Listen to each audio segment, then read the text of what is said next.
پھر اسی طرح اللہ تبارک و تعالیٰ کے پیارے حبیب صلی اللہ علیہ وسلم نے شوہر کا اتنا درجہ بلند فرمایا کہ آپ نے فرمایا جو عورت 5 وقت نماز ادا کرتی ہو، رمضان کے روزے رکھتی ہو اور شوہر کی فرما بردار ہو، جنت کے 8 دروازے اس کے لیے کھلے ہوں گے، جس دروازے سے جانا چاہے جنت میں داخل ہو جائے۔ کتنا درجہ ہے۔ پیارے آقا صلی اللہ علیہ وسلم نے فرمایا کہ اگر شوہر سر سے لے کر پاؤں تک پیپ اور خون سے بھرا ہوا ہو، یعنی کتنی پیاری تشبیہ ہے کہ شوہر کی بعض باتیں بری لگتی ہیں تو رسول اللہ مثال کیسی دے رہے ہیں، بتائیے سر سے لے کر پاؤں تک پیپ اور خون سے بھرا ہوا ہو، کیسی گھن آتی ہے۔ لیکن پیارے آقا صلی اللہ علیہ وسلم فرماتے ہیں اس موقع پر بھی اگر عورت اپنی زبان سے پورا جسم چاٹ لے، روئی سے صاف نہ کرے، کپڑے سے صاف نہ کرے، اپنی زبان سے یہ خون اور پیپ صاف کر لے، پھر بھی یہ شوہر کے حق کو ادا نہیں کر سکتے۔ آپ صلی اللہ علیہ وسلم کو جانوروں نے سجدہ کیا تو صحابہ کرام نے عرض کیا رسول اللہ صلی اللہ علیہ وسلم ہمیں بھی اجازت دیں کہ ہم بھی آپ کو سجدہ کریں۔ تو آپ نے فرمایا اگر میں سجدے کی اجازت دیتا اور حکم دیتا تو عورت کو حکم دیتا کہ وہ اپنے شوہر کو سجدہ کرے۔ اتنا بلند و بالا مقام ہے، لیکن ہمارا یہ میڈیا اور آج کا معاشرہ عورت کو یہ ذہن دیتا ہے کہ شوہر تمہارا غلام بن کر رہے اور جیسی تم چاہتی ہو ویسی وہ زندگی گزارے۔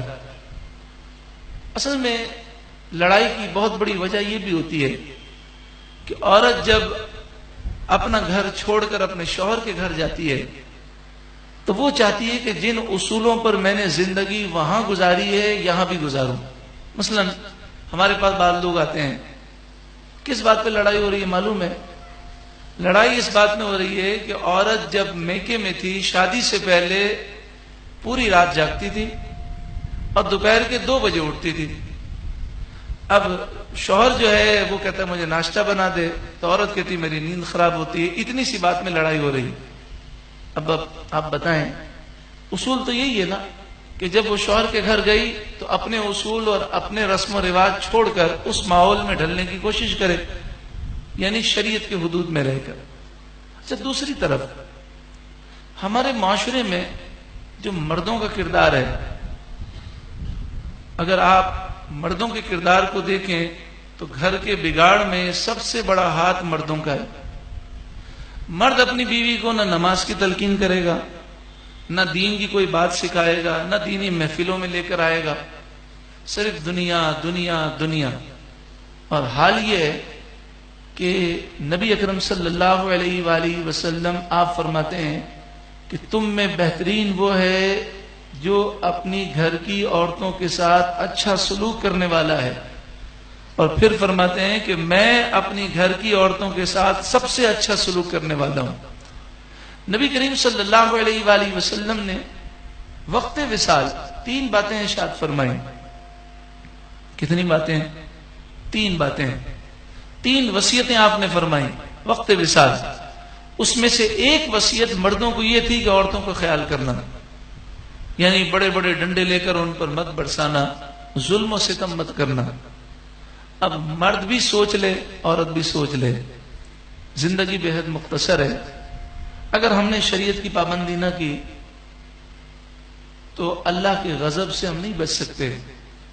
یاد رکھیں کہ اگر کوئی بھی شخص کسی پہ ظلم کرتا ہے، چاہے مرد ظلم کرے چاہے عورت ظلم کرے، ظالم کبھی سکون نہیں پا سکتا، ظالم کبھی ترقی نہیں کر سکتا، ظالم کبھی چین نہیں پا سکتا۔ اور نبی اکرم صلی اللہ علیہ وآلہ وسلم نے فرمایا مظلوم کی بد دعا سے ڈرو۔ بعض گھروں میں یہ ہوتا ہے ساس بھی بہو کو مار رہی ہے، شوہر بھی مار رہا ہے، دیور بھی مار رہا ہے۔ اب وہ جو بیچاری غریب ہے، نہ اس کا باپ ہے، نہ اس کی ماں ہے، نہ اس کے بھائی ہیں، ان کو معلوم ہے مار کھا کے بھی وہ کہیں جا نہیں سکتی، لیکن وہ یہ بھول جاتے ہیں کہ نبی اکرم صلی اللہ علیہ وسلم نے فرمایا مظلوم کی بد دعا سے بچو، کہ مظلوم کی بد دعا اور قبولیت میں کوئی پردہ نہیں ہے۔ آپ نے فرمایا اللہ تعالیٰ فوراً اس کی دعا قبول فرماتا ہے۔ تو مظلوم کی آہ بڑی خطرناک ہوتی ہے۔ تو دونوں طرف سے معاملات ہیں. دعا فرمائے اللہ تعالی ہر ایک کو شریعت کی پابندی کی توفیق عطا فرمائے.